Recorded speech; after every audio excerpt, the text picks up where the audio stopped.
Welcome back again to Croke Park TV. Look at that referee story. It's one that's going to gain legs. We've a lot of referees actually ringing in saying that they really do need help, and it's just gone beyond ridiculous at this stage. But we're going to move on, and we're still obviously on the subject of sport, and I'm delighted to have with me now in studio John Moylan from Galway. You're very welcome to the studio, John. Thanks very much, Pauline. Thank you. And John, if we could start by telling us just about this FBD match and just give us the background to it. This, I suppose, the FBD League has been fixed for probably 4 months, and with the interest in Mayo football and obviously Galway as well, or considering how well they were going last year, a big crowd turned up at Tuam Stadium today, and I suppose it was phenomenal really, in that you're over 8,000 people at an FBD League match. Okay, so there were 8,000 that were at the match, and can you clarify for me, how many were you expecting? I suppose the Connacht Council totally underestimated the amount that would actually be at the match. I'd say we were expecting slightly over 4,000 people. Right, so practically double the amount. This is pretty serious, because even what happens then is you didn't have the right amount of stewards on, amount of volunteers, or right amount of people involved really in the organisation pre-match time. Isn't that right?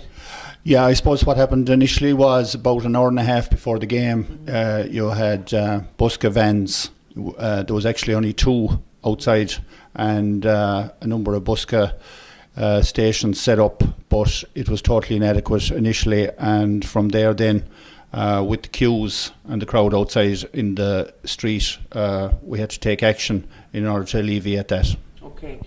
How do you think it got to this, John? How do you think it actually happened in the first place? Well, I suppose I would say there wasn't quite the urgency in relation to the FBD League and the underestimation of the crowd, and I would say it was down to maybe not having adequate pre-planning meetings. Yeah, I mean, a lesson learned here in relation to pre-planning, isn't it? Yeah, it's definitely a no, man. And I suppose when people look at the interest that people have in Mayo football, and the fact that the game was located in Tuam, which is North Galway, close to the Galway-Mayo border, and then it's a big omen for Mayo this year in relation to the fantastic supporters that they have. And you'd have to say that if Galway if the Connacht Council were doing maybe looking at the whole aspect of the amount of season tickets that each county had sold, that should have given an indication maybe of the number of people that would turn up. And I guess at the end of the day, thankfully, that there were no there was inconvenience to a lot of people, but there were no injuries.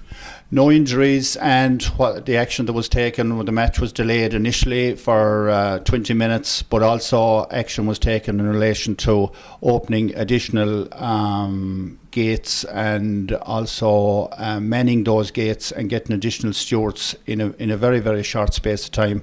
And eventually, with the help of the Garda Síochána and other volunteers, everything worked out very well. Well, I think well done to all the team for managing a situation that was very unexpected. While we have you on, we can't let you go without asking, being from Galway GA, is it true about Joe Canning, and is it true that he's gone for quite a while?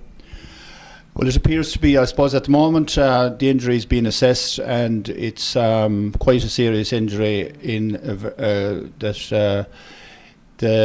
it's a groin injury, and you'd have to say that Joe is on his 12th season. This is Joe's 12th season for Galway. He started in 2008, and I suppose he has had a number of injuries over his career, but this is a pretty serious one. And from a Galway perspective, the fact that he was going so well early on in the season, it is a big blow for Galway, but I think it's maybe an opportunity for some of the younger guys to step up to the mark as well. Yeah, no harm. I mean, the contribution he's given has been tremendous. We'll give him all our best, and thanks for joining us in studio today. Tune in after the break. We're going to hear Colum's story.